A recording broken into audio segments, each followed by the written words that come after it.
السلام علیکم ورحمۃ اللہ وبرکاتہ۔ عید الفطر کی نماز کے لیے جاتے ہوئے تکبیرات کہنے کا حکم۔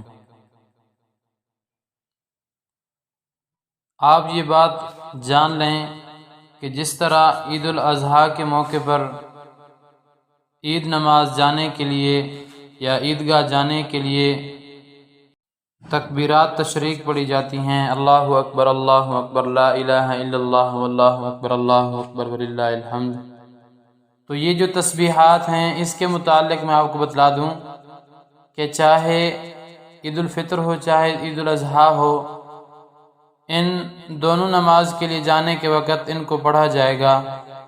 عید الفطر کی نماز کے لیے جاتے ہوئے راستے میں آہستہ آواز سے تکبیرات تشریق کہنا سنت اور مستحب ہے، اور تکبیرات کا یہ سلسلہ عیدگاہ یا مسجد پہنچ جانے تک جاری رکھنا چاہیے۔ بہت سے لوگ اس میں غفلت کرتے ہیں، اس لیے اس کا خصوصی اہتمام ہونا چاہیے۔